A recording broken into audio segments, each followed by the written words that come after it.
r/AskMen. Triangular Choke 89 says, how much do you agree with the juice isn't worth a squeeze for finding somebody? I actually consider myself one of the luckier ones, as I can get matches online, and if I put the effort in I can get dates. But the longer I take part in this game the more jaded I get, and I can't help but feel this shit is rigged.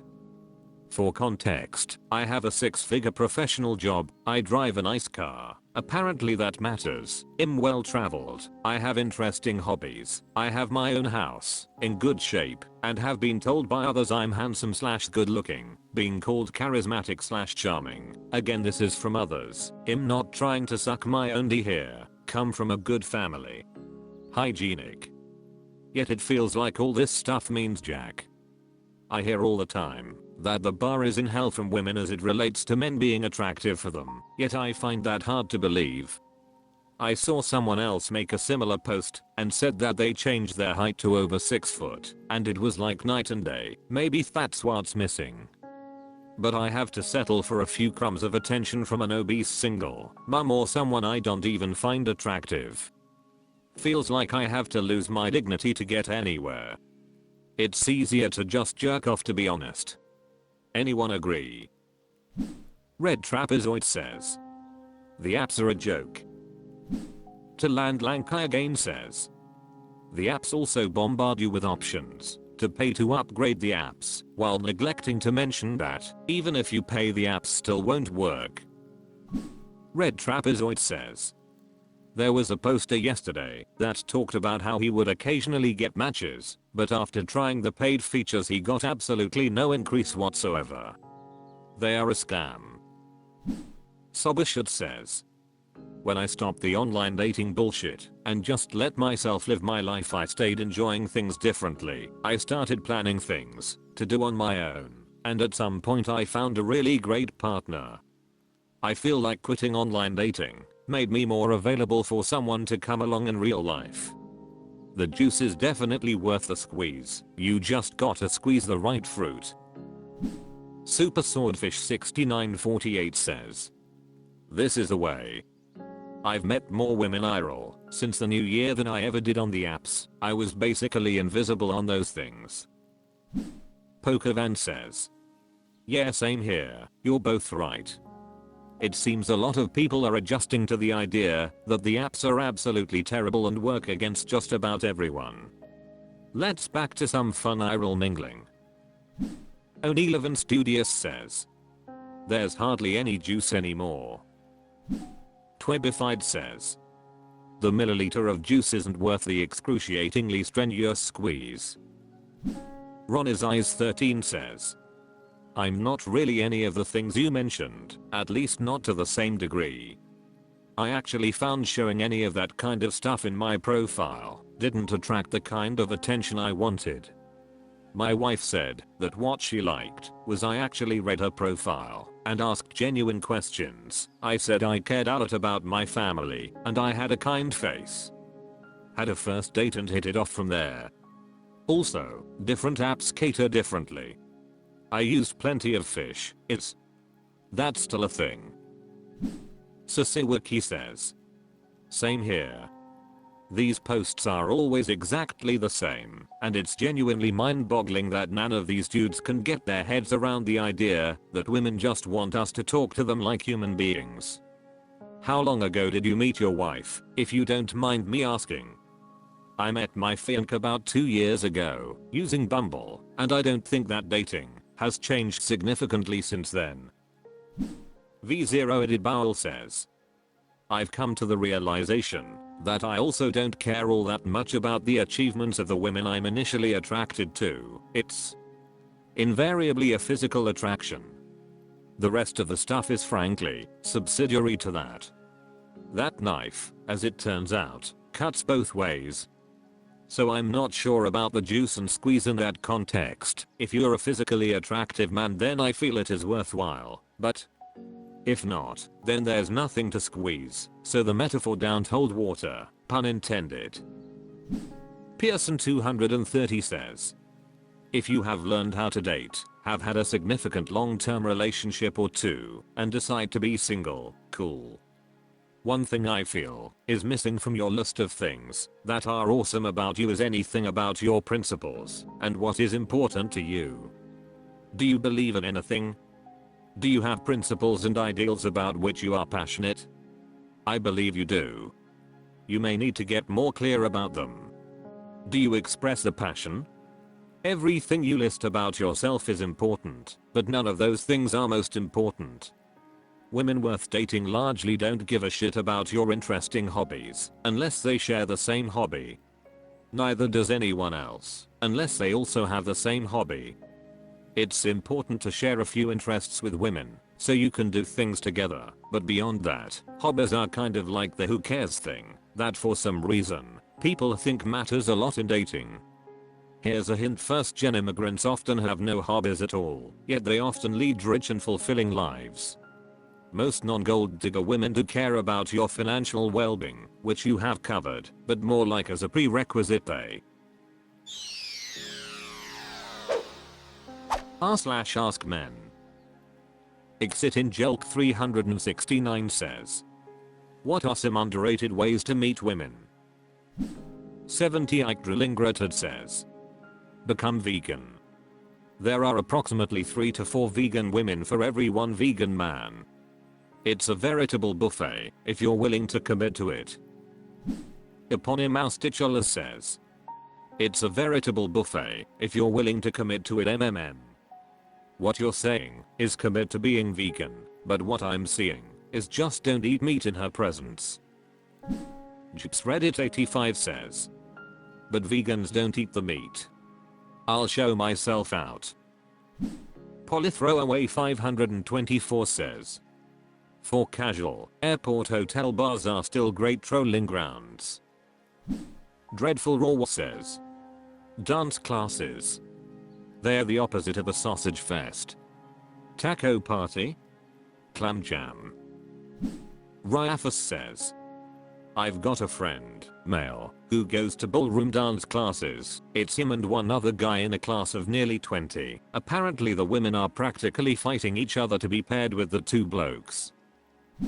My land is me land 89 says, libraries. Thedger Council says, book clubs. Most men I know now rarely ever read, and every book club I've been in has had more women. Plus you're already a leg up above most guys in these women's mind because you are someone who likes to read just like they do. Super Swordfish 6948 says, every method seems to be underrated other than those apps which are overrated. Goose in Discos 479 says, yoga. Eponymous Titular says, bring a small dog out in public with you. It works. Some major metros still have occasional new age seminars. It usually works out to be around 90% women there. In fact, just about any kind of sufficiently vague but somewhat culty spiritual shit will probably do the trick. I've never actually tried this approach, but I know people who have, and their phones are full. Yeah, you have to put up with some kind of weird shit. Crystals and whatnot. But I guess that could be said of anybody, tbh. Volunteer work. Back when I was doing Meals on Wheels kind of stuff, I was flirted with virtually constantly. I was seeing someone at the time, but it was almost enough to make me wish I was single. Almost. But not quite. Evening art classes / workshops are full of women. But buyer beware, many of them are on the rebound. Something to keep in mind. Wedding receptions. Love, or something similar to it, is in the air at wedding receptions. Plus, the controlled access usually makes it easier to meet and greet. It's not perfect, but it's pretty good. And considering how most women structure their social lives, you go into the thing already knowing that at least one of the bridesmaids is slutty, has a taste for man flesh. So, all you have to do is figure out who's who, and then shoot your shot. Revolutionary Reap 9000 says, at protests. Suitable Cycle 4335 says, you won't believe this, but chess. Yes, I know the men to women ratio is something like 10:1. Among adults probably more like 30:1. And still, if you shower daily, do a minimal effort to care for your hair and beard and dress reasonably well, your odds become great. Primary Afternoon 46 says, I think the ultimate way is just going about your life, but recognizing opportunities that naturally occur without trying to engineer them. Fixxo says, spinning classes. Tampa Vice says, if you are religious, there are lots of girls at church. Especially if you go to a church in a neighborhood with a younger demographic. r/AskMen.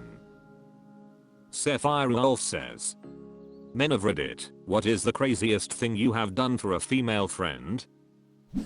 Sustainable Twat says, built the bed that she got repeatedly, on by a guy whom I despise. Sami Amgrenex Nahum says, rode in a car with her plus her mom while she went and busted her BF for cheating. She brought me as security, lol.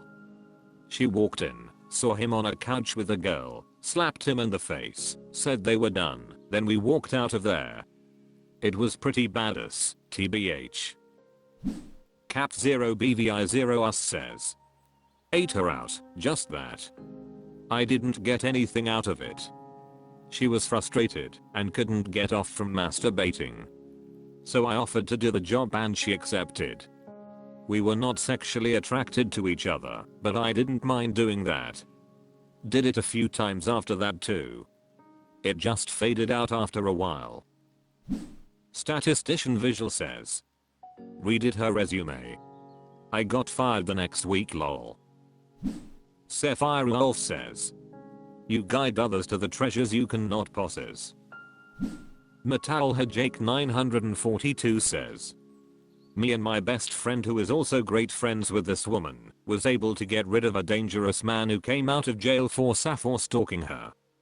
I remember her coming into the work warehouse scared and in tears and told me and my best friend about the man. I went out to demand he just leave and handle it as civil as I can. He wouldn't listen to when my best friend who looks like a scrawny version of Centimeter Punk, lol, walked past me and shoved the guy over and told him to frick off. He didn't come back or bother her over that. My best friend was really pissed off about it. The woman thanked both me and my best friend next day after our boss understood the situation. My best friend got away with it, but told to just not try to get physical next time. But because the man wasn't listening to her to leave her alone. My boss understood why my best friend got angry. Secondary post says, carried her husband to the car and drove him to the ER when he had a medical emergency BC. She was panicking too much to do anything. On the bright side, it inspired her to start working out, so if it happens again and I'm not there, she can help him. Zedrakan says, my best friend had her bag stolen while we were out clubbing. We were both shit-faced and both had to work late the next day. Was like 8 AM. I immediately went into problem-solving mode, took her to the nearest police station, helped her file a police report. She's not really fluent in the local language. Took her home to see if maybe her roommates were there cause her keys were in her bag. Then went home, slept for a short while, then went by her work to give her my old work keys. I had quit there very shortly before and still had keys and everything. So she could work, handed her 500 cash, and went to work lol. Ruminations 0 says, pop their back. Prestigious Pop 348 says, I don't have female friends. Mindless Umpire 9395 says, my female friend used to be scared of dark/ghosts. She used to call me late night when she felt alone or scared. Though I probably be sleeping, I tell her that I was awake and bored and assure her that she didn't disturb me. Then I tell her stories to make her feel not alone and get her to sleep. Once she starts sleeping, I stay muted to make sure she isn't frightened anymore and stay till she goes into deep sleep. I then wish her good night and end the call. This takes probably an hour or more depending on how sleepy she is. She's one freaking good soul in this cruel world, so yup, she's worth staying awake.